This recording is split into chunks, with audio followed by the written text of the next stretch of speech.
24/4/2024 का current affair,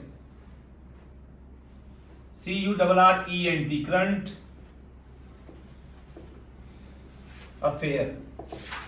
जब newspaper पढ़ा तो जो जो चीजें मेरे सामने आई तो मैंने कहा कि आपसे वो चीजें शेयर कर लूं ताकि आपको भी इस जाविये नजर की समझ आ जाए कि अखबार जब देखना है या न्यूज सुननी है तो हमने किन किन चीजों को पेन डाउन करना है। पेन डाउन, मैंने वर्ड यूज किया पेन डाउन।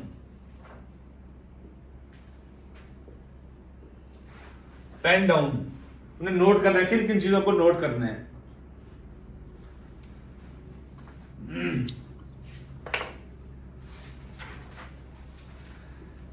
सबसे पहले जो न्यूज थी, हेडलाइन थी, वो ये थी कि इस्राइल और अमेरिका के दरमियान ताल्लुकात में सर्द मोहरी छाई हुई है।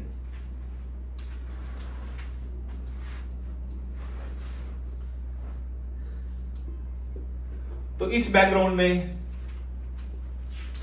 इस्राइली वजीर आजम का जिक्र आया, अमरीकी वजीर खारजा का जिक्र आया कि अमरीकी वजीर खारजा के साथ इस्राइली वजीर आजम की मुलाकात हुई है। अब इस्राइली वजीर आजम कौन है?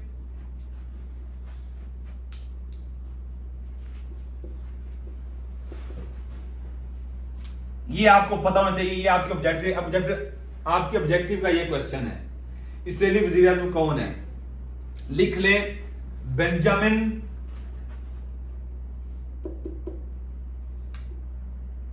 उर्दू में इसलिए लिख रहा हूं, याहू, बेंजामिन नेतन्याहू,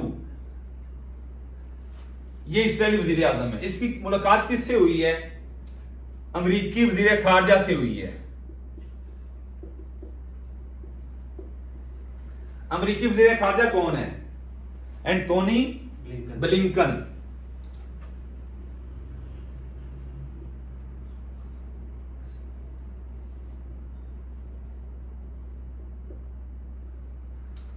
अब ये दो चीजें आ गई तो मैंने इसको थोड़ा सा इस पे वर्क कर लिया। ये कब से है? आपको ये ऑब्जेक्टिव आएगी, आ सकती है बिल्कुल, आप नाम भी है तो आपको ये पता होना चाहिए। इस्राइल का जो लॉन्गेस्ट प्राइम मिनिस्टर है वो यही है, Benjamin Netanyahu, longest prime minister of Israel. Benjamin Netanyahu, longest prime minister of Israel. ये कब से कब तक रहा और अब भी कब से है ये लिख लें आप। ये फर्स्ट टाइम 1996 से 1999 तक फर्स्ट टाइम, उसके बाद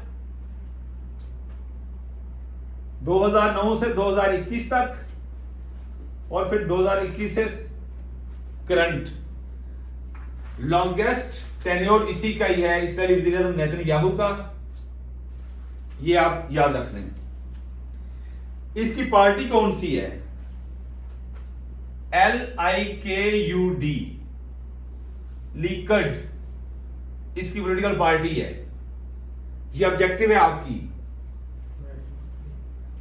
कोशिश करते हैं कि हर वो चीज आपसे वही शेयर की जाए जो PPSC में एक नंबर आपका बन जाए और एक नंबर आपका एजाद हो जाए, ऐड हो जाए।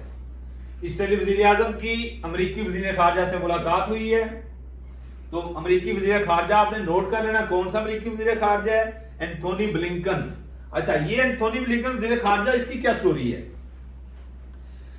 ये ऑब्जेक्टिव आई हुई है, ये हमने अटेम्प्ट भी की, यानी उस टाइम कोई और वजीर खारजा था, उसका कौन सा नंबर था? ये इसका 71वां वजीर खारजा है। 71वां वजीर खारजा अमेरिका का है ये।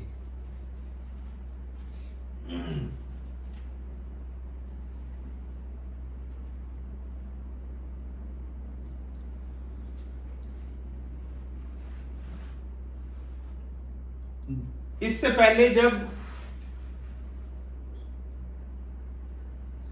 मौजूदा हमारा जो अमेरिकी सदर है जो बाइडेन,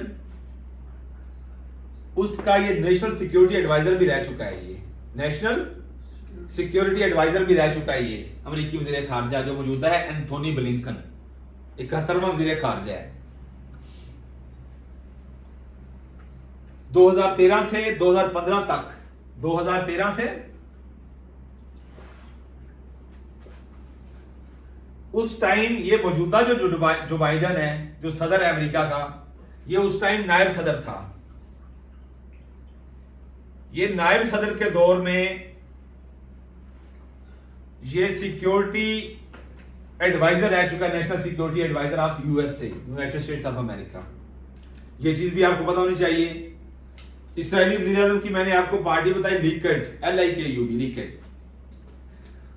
अमेरिकी सदर जो है वो इसराइल के गजा पर हमला करने से अपने तहफ़्फ़ुज़ात रखता है। तो जब अमेरिकी सदर की बात आई तो आप लिख लें कि अमेरिका का सदर कौन है? जो बाइडन। जो बाइडन ये 2021 से है, इसकी डेमोक्रेटिक पार्टी है।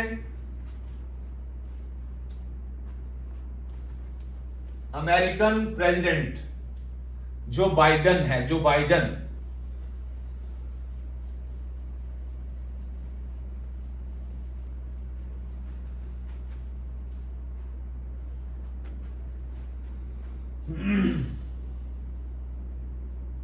इसकी डेमोक्रेटिक पार्टी है।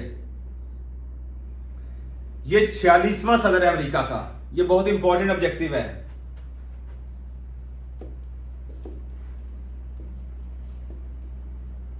जो बाइडन, डेमोक्रेटिक पार्टी है इसकी, ये भूलना नहीं है आपने।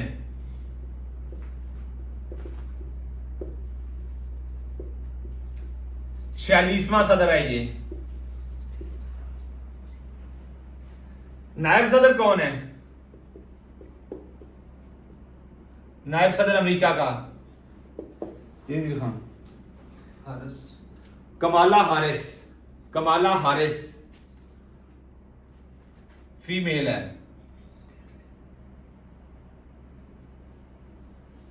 कमाला हारिस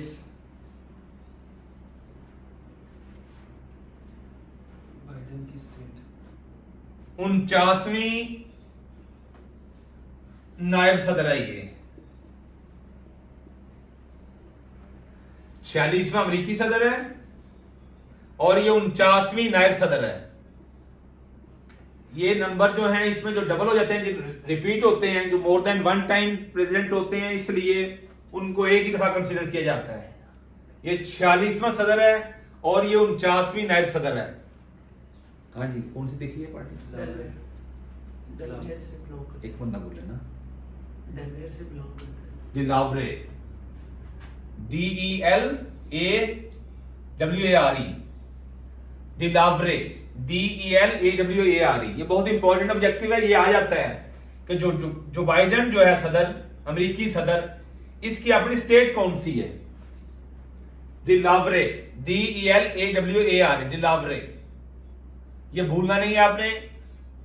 अमेरिका की रियासत पेंसिल्वानिया में पैदा हुआ। जो बाय बर्थ है पेंसिल्वानिया।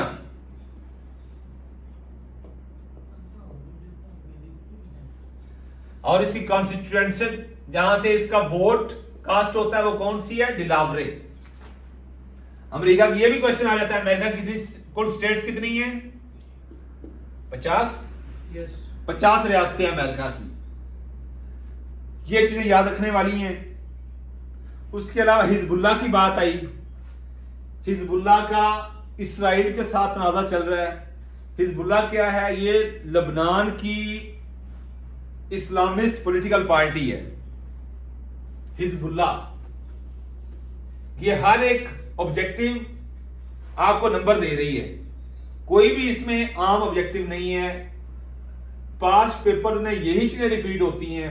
पीपीएससी का पेपर सेटर यही चीजें लिखता है, पूछता है ये।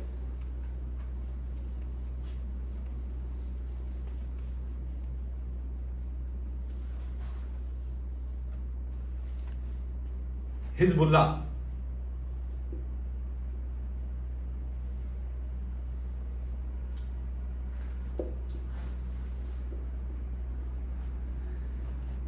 लेबनान की शिया इस्लामिस्ट पॉलिटिकल पार्टी है। शिया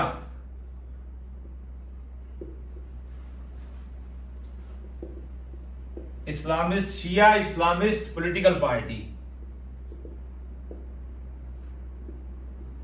आपसे यह क्वेश्चन आ सकता है कि हिजबुल्लाह किस मुल्क की पॉलिटिकल पार्टी है? ये लेबनान की है। लेबनान। कौन सा सेक्ट है? Shia. Shia Islamist political party है। इसका सेक्रेटरी जनरल कौन है? बहुत important objective, secretary general Hasan Nasrallah.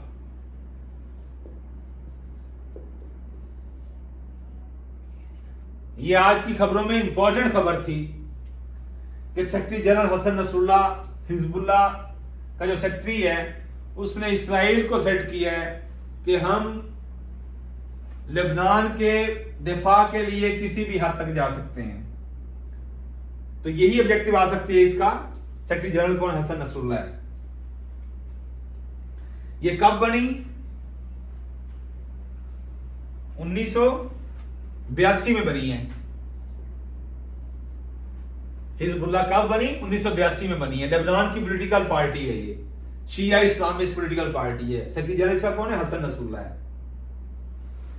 अब लेबनान कैपिटल क्या है? बैरूत। लेबनान का क्या कैपिटल है? बैरूत। ये आपको पता होना चाहिए। ये ऑब्जेक्टिव ये भी आ सकती है।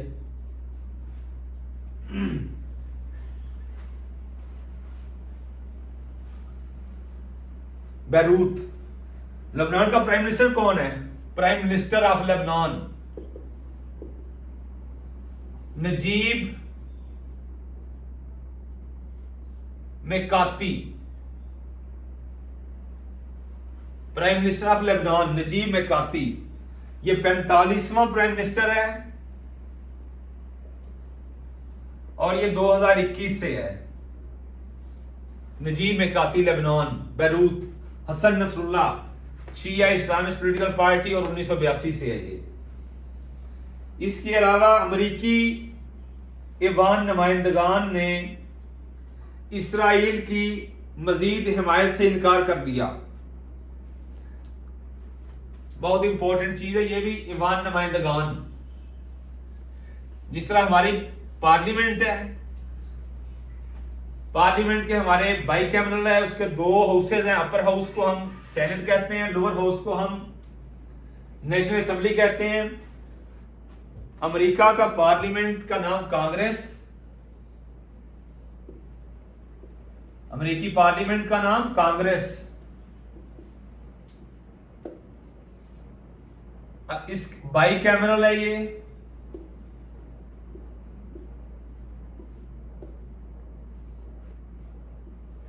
Upper house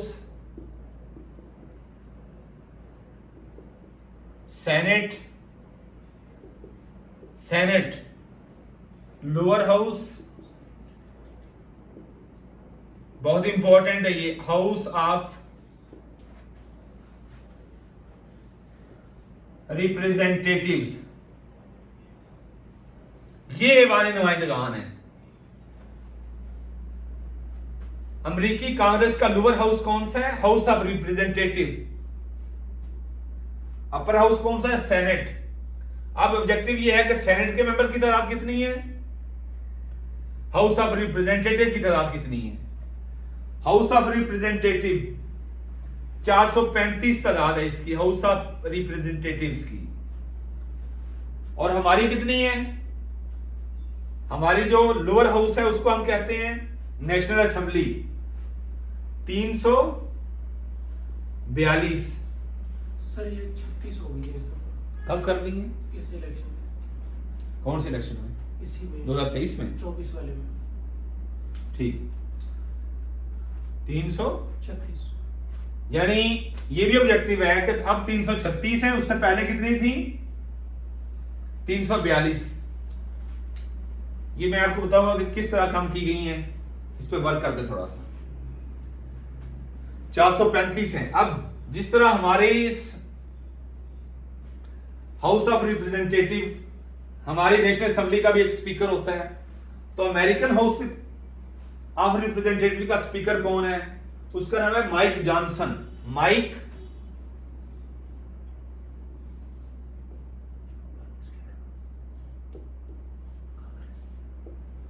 Johnson. अब आप मुझे यह बताएंगे कि हमारी नेशनल असेंबली का स्पीकर कौन है। कमेंट बॉक्स में आप जरूर अपना कमेंट करिएगा कि हमारी नेशनल असेंबली का स्पीकर कौन है।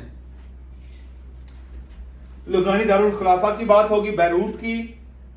एक बरतानवी अखबार की भी बात हुई थी। जब आप खबरों को सुनना शुरू कर देंगे, अखबार पढ़ना शुरू कर देंगे, तो आपका करंट अफेयर डेली बेसिस पे ये होना शुरू हो जाएगा। अपने रजिस्टर में ये एक पोर्शन अलग कर लें करंट अफेयर का, और उसमें ये चीजें नोट करते जाएं। डेली बेसिस का आपका न्यूज़पेपर यही कहता है। द टेलीग्राफ,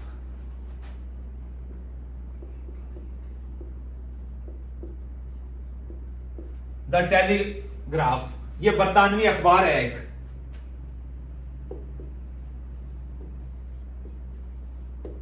बरतानवी अखबार है। उसके अलावा क्या थी इसी? होसी, HOUSI, होसी, SI, होसी। ये गोरिल्ला वॉरियर्स हैं। Gorilla, GUARILLA, gorilla warriors. ये ऑब्जेक्टिव आई हुई किस मुल्क के हैं? इनका किस मुल्क से ताल्लुक है? यमन से ताल्लुक है। यमन, यमन के होसी। होसी एक लेबनान के हवाई अड्डे की बात हुई थी। रफीक अल हुरैरी,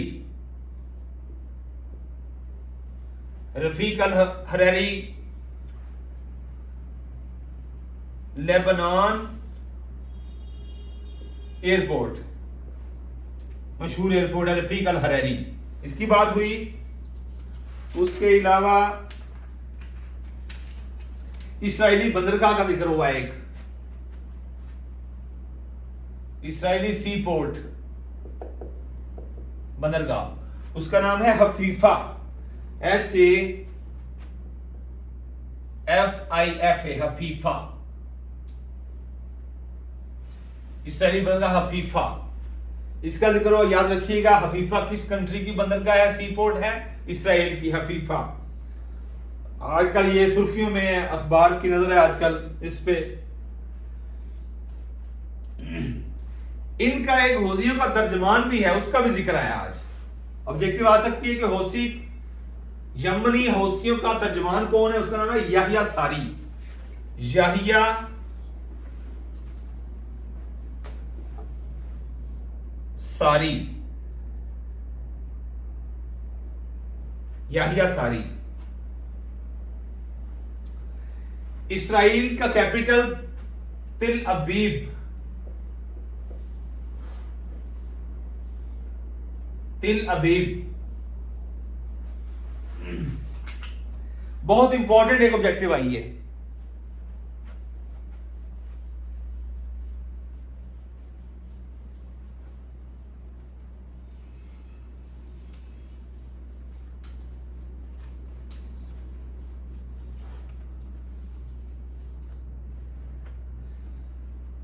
AFP, ये PPIC के पास पेपर में ये पॉइंट आया है। AFP किस मुल्क की ये न्यूज एजेंसी है? France, news agency. AFP France news agency का भी जिक्र है आज के अखबार में। उसके अलावा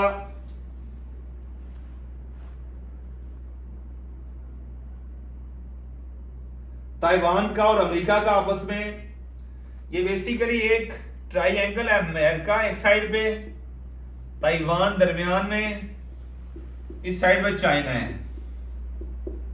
अब ताइवान के अंदर ये अपने आप को इंडिपेंडेंट टेरिटरी क्लेम करता है, चाइना इसको अपना हिस्सा मानता है। चाइना और अमेरिका की पावर क्लैश, ट्रस्ट और इंटरेस्ट का सारा सिलसिला चल रहा है, चौधराहट का रोला है सारा दोनों के दरमियान। तो अमेरिका देखता है कि यहां पे रेबल फोर्सेस है, बागी कुफ्तें जो है ना चाइना को तोड़ने की कोशिश कर रही हैं, चाइना के स्टांस को तोड़ने की कोशिश कर रही हैं। तो चाइना ने ताइवान के साथ एक एग्रीमेंट किया है, इनको 36 करोड़ डॉलर के हथियारों की उसके ईवान नुमाइंदगान जो मैंने अभी आपको हाउस ऑफ रिप्रेजेंटेटिव बताया, उसके 436 मैंने आपको मेंबर्स की तादाद बताई। अमेरिका के ईवान नुमाइंदगान ने ताइवान के लिए 36 करोड़ डॉलर के हथियारों की मंजूरी दी है। तो इससे चाइना के अंदर एक गुस्से की लहर दौड़ गई है। तो ताइवान का जिक्र है तो मैंने कहा आपको भी इसका कॉन्सेप्ट होना चाहिए। ताइवान के अंदर पॉलिटिकल पार्टी है, उसकी रूलिंग पार्टी जो है उसका नाम है democratic progressive party, democratic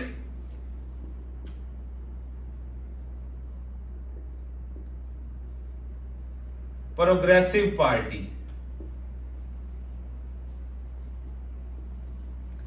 objective आ सकती है कि डेमोक्रेटिक प्रोग्रेसिव पार्टी किस कंट्री की रूलिंग पार्टी है? रूलिंग पार्टी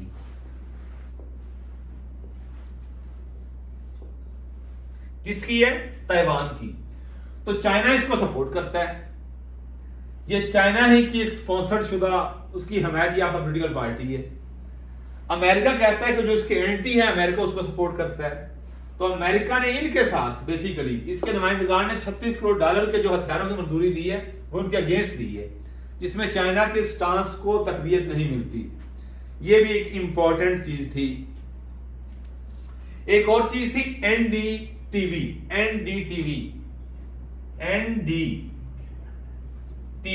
बहुत इंपॉर्टेंट है। ये किस कंट्री का टीवी चैनल है? इंडिया के अंदर आजकल एक स्कैंडल बना हुआ है, एंट्री टेस्ट स्कैंडल।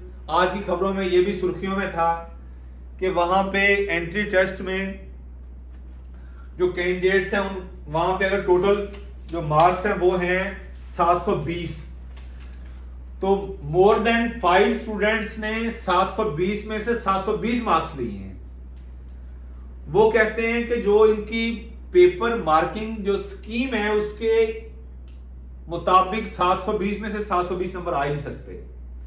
तो पता चला ये कि ये एक स्कैंडल है, पीछे एक बहुत बड़ा एक गिरोह है जो पेपर को लीक करता है और फिर बहुत सारे पैसे उसके लोगों से लेता है और उनको पास या फेल करते हैं। तो आजकल सुर्खियों में ये छाया हुआ टेस्ट के हवाले से, तो वहां पे ये है एनडीटीवी चैनल, ये उसमें ये खबर उसने ये लीक की है, एनडीटीवी चैनल ने। उस गैंग का जो सरबराह है जो पर्चा लीक करते हैं उसका है रवि उत्तरी, नाम है उसका रवि उत्तरी। आजकल ये छाया हुआ है खबरों में रवि उत्तरी।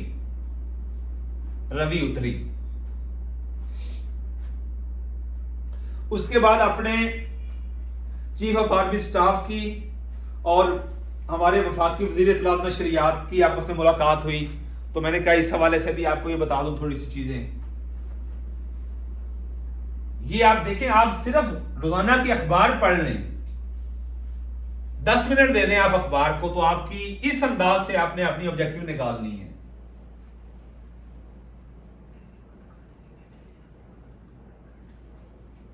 ये आपका करंट अफेयर डेली बेसिस पे। करंट अफेयर का मतलब ही कल की खबर जो वो जनरल नॉलेज में चली जाएगी, आज की जो खबर है वही आपका करंट अफेयर है। हमारा वफाकी वजीर इत्तलात नशरियात कौन है? वफाकी वजीर इत्तलात और नशरियात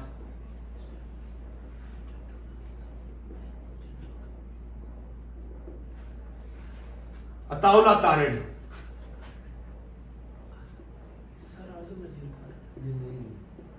नहीं, हाँ जी, अताउल्लाह तारिड वफाकी वज़ीर इत्तलात नशरियात अताउल्लाह तारिड है। हमारा chief of army staff COAS, chief of army staff कौन है? General Asim Munir.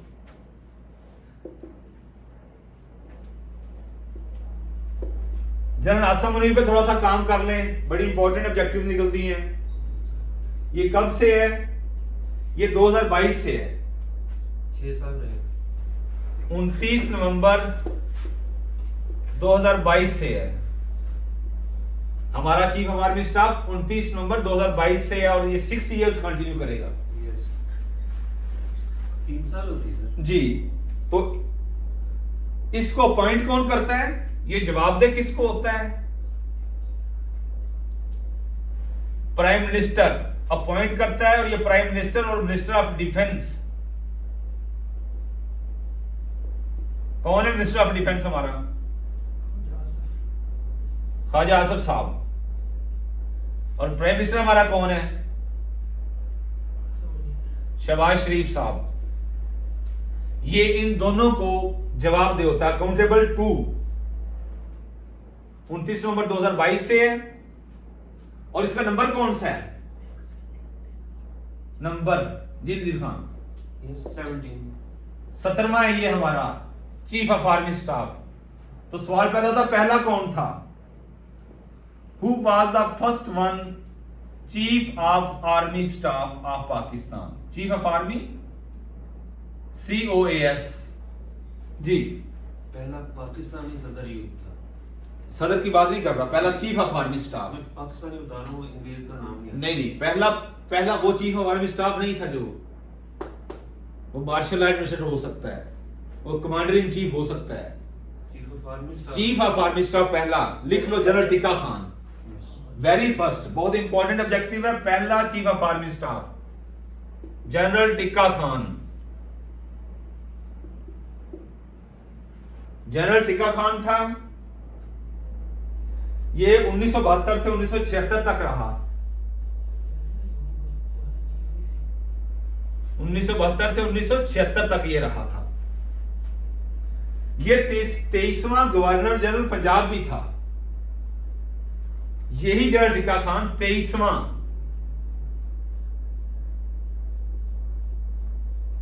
Governor general Punjab भी रहा है। कब से कब तक वो भी लिखने, 1988 से 1990 तक।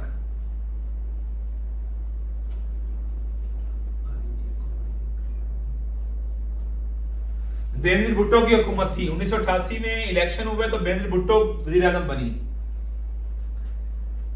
बेनजीर भुट्टो ने इसको गवर्नर जनरल पंजाब लगाया था बेनजीर भुट्टो के दौर में, 1988 से 1990 तक। और फिर सदर गुलाम इसहाक खान के दौर में, ये उस टाइम सदर कौन था? गुलाम इसहाक खान। गुलाम इसहाक खान। क्वेश्चन आ सकता है कि जिस time chief of army staff पहला था, नहीं, जिस टाइम जनरल टिक्का खान 23वां गवर्नर जनरल था, ये गवर्नर जनरल था पंजाब, उस टाइम सदर कौन था? गुलाम इसहाक खान। और प्राइम मिनिस्टर कौन था? बेनजीर भुट्टो। इसकी डेथ कब होती है? 2002 में। जनरल टिक्का खान की डेथ होती है 2002 में। पिंडी में यह दफन है। 2002 में इसकी डेथ होती है, जनरल टिक्का खान। सवाल आता है कि पहला तो आपने याद कर लिया, मैं एक्सेप्ट करता, दूसरा कौन था? जनरल जियाउल हक। दूसरा हमारा chief of army staff general Ziaul हक था।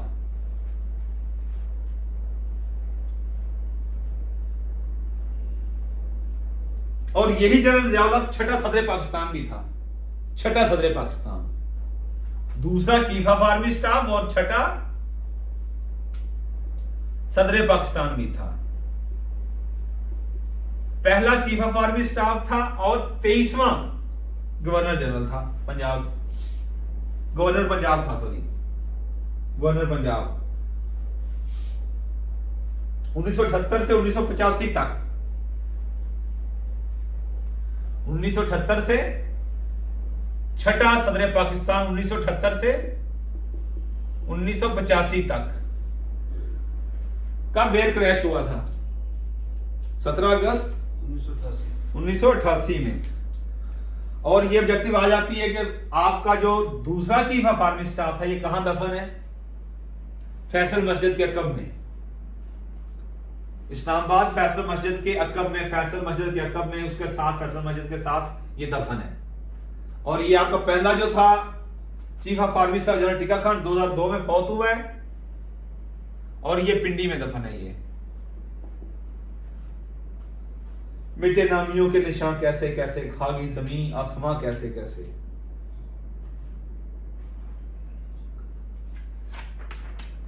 ये थी जी सिर्फ आज का करंट अफेयर। तो आज के लेक्चर को हम इसी पे इत्तेफाक करते हुए आज को खत्म करते हैं। हालांकि